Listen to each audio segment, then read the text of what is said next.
Well, the first thing that strikes me as I face you is that we've been hearing a lot about business, the travails of business, and I'm not a businessman.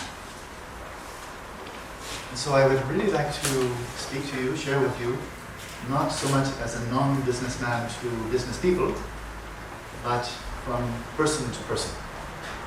Because I don't think you're business people 24 hours a day.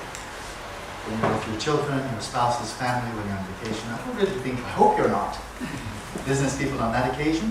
You weren't always business people, and chances are you won't always be business people. So business comes and goes. I used to be a Buddhist monk. That went. No longer a Buddhist monk. But I'm still a human being. And so I'd like to address really that human being to human being, whether in business or not. The issue of mindfulness is very important. But mindfulness sounds like something kind of special that came up on the horizon fairly recently. It's been studied scientifically. It's now caught a lot of interest in the field of psychology. Cognitive neuroscientists are looking at the neural correlates of mindfulness, the efficacy of mindfulness in sports and business and education and so on. So it sounds like something rather new, something that's kind of been introduced to our modern society. And in a way that's true. But I'd like to go back to a bit more of a more primitive term, perhaps, or a more commonplace term that has been studied for more than 100 years by psychologists, neuroscientists, and so forth. Simple term, and I think in German, perhaps in Danish, it could actually be the same term. Auf Deutsch ist Achtsamkeit, yeah? Or in English, so attention. Attention can be translated into German and so forth as Achtsamkeit. But the word attention, since we're all speaking English here, I really must say I like the word attention a lot. I like to savor a really good word, like a good wine, and to know where it came from. And this word attention comes from the Latin, and it means literally or etymologically, it means to tend to. To tend to. So for those of you running businesses, you really must, if your business is to thrive, to flourish, to produce a good product, to have a good feeling, a good ambience in the workplace, to have satisfied customers, you need to tend to your business. You need to pay attention to it. Tend to has a connotation of to care for. If you have employees and you're the employer, you're the management, your job is to care for your employees. Not just pay them, not just give them work, but to care for them. Right? That's a good workplace. To tend to watch over. A mother tends to her children. A shepherd tends to his flock. To tend to watch over, to care for, to look after. Now, Rasmus mentioned this earlier, how it's important to tend to other people as well. There's one little missing factor that we can easily overlook.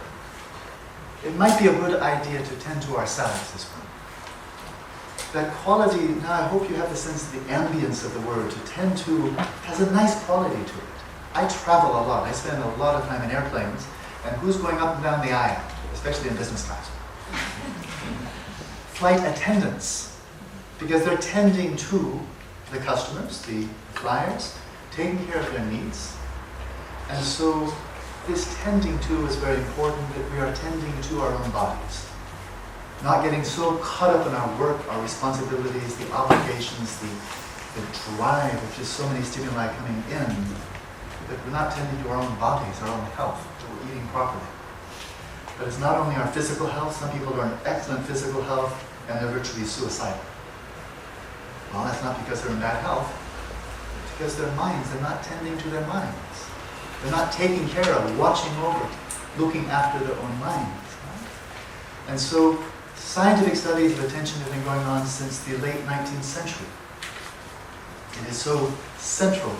What we're focusing on, how we are focusing on, what we're attending to is so central to everything we do. In business, in athletics, education, caring for a family, caring for our parents, and so on. There's really no human endeavor for which attention is not central. Central. So we know there are different types of attention. And some types of attention are involuntary. So somebody's calling your attention is grabbed by something, right? But there's also voluntary attention. So we could be attending to a myriad of things. Right now, you really have no obligation to attend to me at all. If you'd like to be rather mind-wandering, who's going to stop you? And who's going to notice? Just kind of look polite. Nobody will notice, right? So if you're attending now, it's voluntary. But now, how good are we at that? Well, as I mentioned, many studies have been done of attention, and especially when it's voluntary attention. Voluntary attention like an air traffic controller. That's voluntary. I mean, the person's there, this is what she intends to do. Watch those planes. Hold the big picture. Give the directions as needed. A jet fighter pilot, a chess champion, a musician, a school teacher, and so forth. All of these occupations, including running a business, require voluntary attention. Okay? Now, oddly enough, for more than a century, there was an assumption that was virtually unquestioned.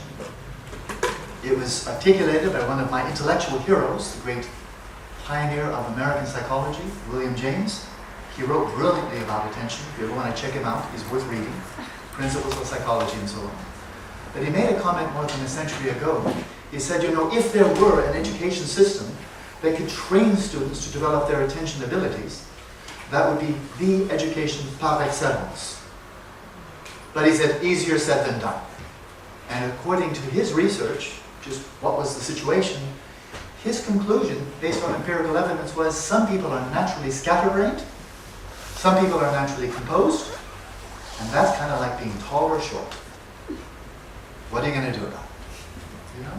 It was kind of assumed that it was hardwired, to use modern terminology. And that assumption, considering the gravity of the issue, how important it is, can you get an education from the age of 5? Can you get an education if you can't pay attention to the teacher, to the textbook, to the homework that you need to attend to?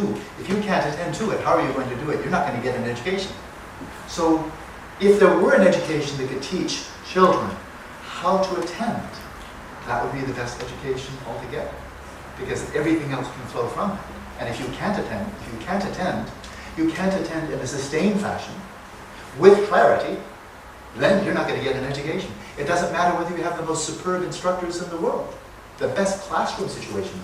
If you can't attend, that's it. You're not going to get an education. Now, people have been attending for a very long time. It's been scientifically studied for 125 years. And what's generally been found is in those professions especially where you must attend very sharply, with continuity, not a little spurt here and a spurt there, but like an air traffic controller. You have a shift for 4 hours. Don't let your mind go. Those luxuries of thinking about making love with your wife or husband, forget it. Later. Right? I mean, there are thousands of people up in the air that really hope you're not thinking about making love. And so it's been found that this exertion of voluntary attention comes through, quite naturally, arousal. With arousal comes contraction. So you saw in that video clip that fellow with the stack of papers coming up. Did you notice his forehead? From the beginning? Not at the end, from the beginning. I was watching very closely. It was all scrunched up. He was paying attention. He was paying attention through contraction, through arousal, through exertion. He was paying attention with a lot of wear and tear. And that was from the time he began. So a lot of studies have been done of people who must, because of their profession, pay attention for a sustained period. And the results are unequivocal. After you've done that for a while, you are stressed out. That's just normal. Even if it's playing music. You're doing a performance for 2 hours.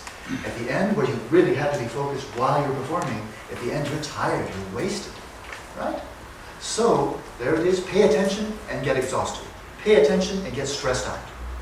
That was simply a given for 100 years. So now finally some fresh thinking has come in. The deliberate cultivation of attention. We're now calling mindfulness training. As if it's, something new. Well, it is for us.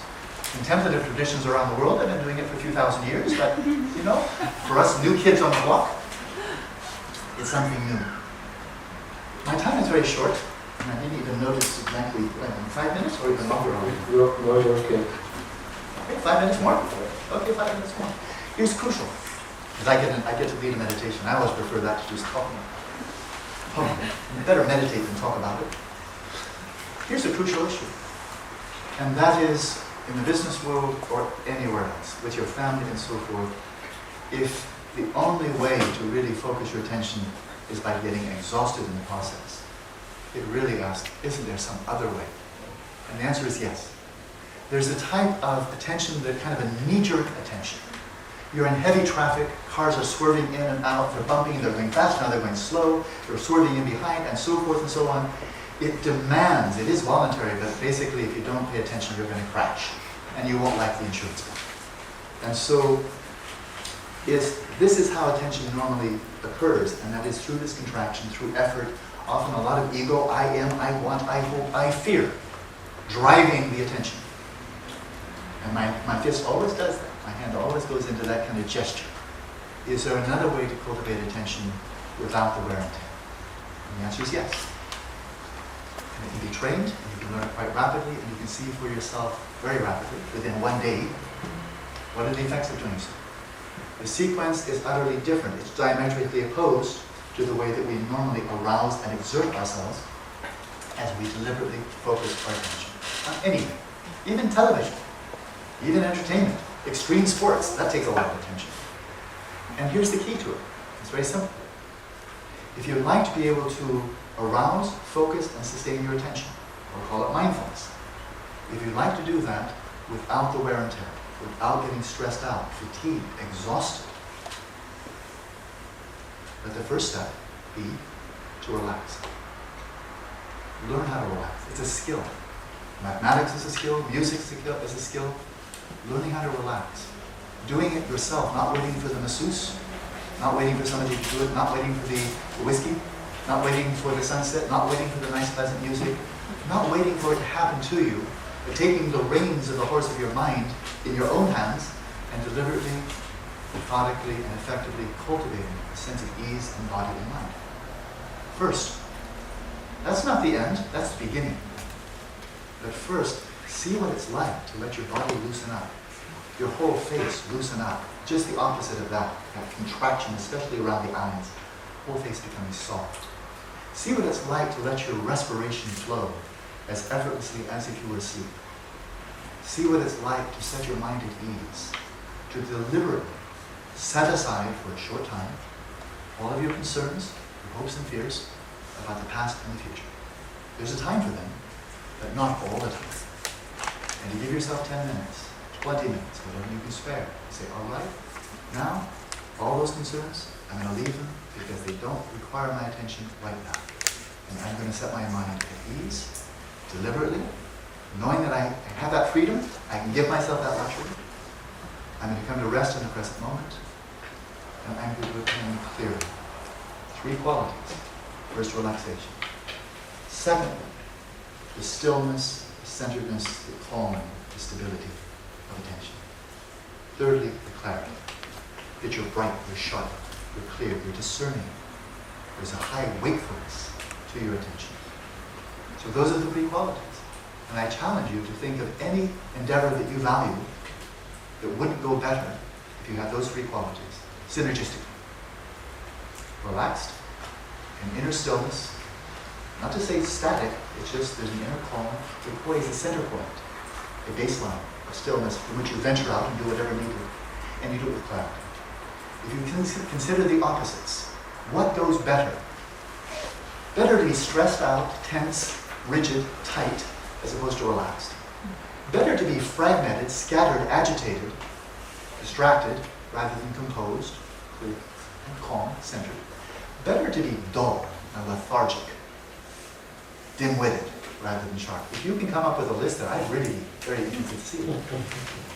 And again, it's for the whole spectrum. So this is the training in mindfulness. It is the cultivation of attention skills from the bottom up. And speaking from experience, you can arouse such attention and sustain it for hours on end. And you feel better at the end than you did at the beginning. So that's training in mindfulness. Now, I'll end on this note. My time's probably up anyway. This one's important. And that is, I know you're all busy. It actually isn't actually true that everybody is equally busy. Because everybody gets 24 hours a day and we're filling it with something. Everybody's filling the 24 hours. You get some time for sleep and the rest. Everybody's busy with something. It may be going Don't bother me right now, I'm busy.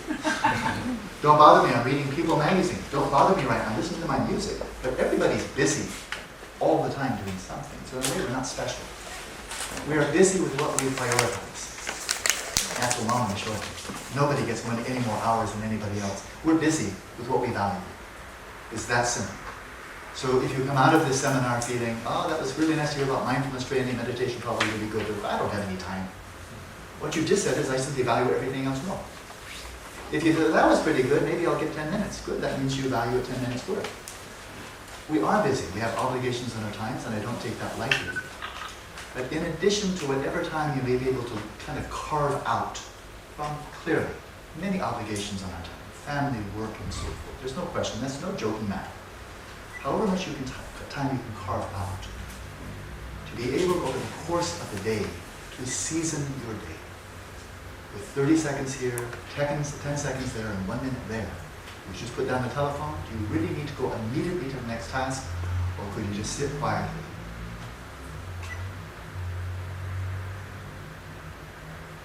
Tend to yourself. Take care of yourself. Stoplights are really, start making friends with stoplights. Red lights. Oh good, it's red. Nothing to do until it turns green. Good. Something to do. Do yourself a favor. 10 seconds here, 30 seconds after the The very final point is, when we think of the good life, if we think what would make us happy, provide some fulfillment, some satisfaction in life, which I think we all do, it's very easy since our senses are pointed outward. You notice the eyeballs focus out, not into the skull, the ears out there, not focusing the brain, the nose, mouth. Everything is focusing outward, so when we pursue happiness, it's very easy to think my happiness lies out there. Who's going to make me happy? What job's going to make me happy? Is it going to be golf, my wife in bed? Is it going to be the computer?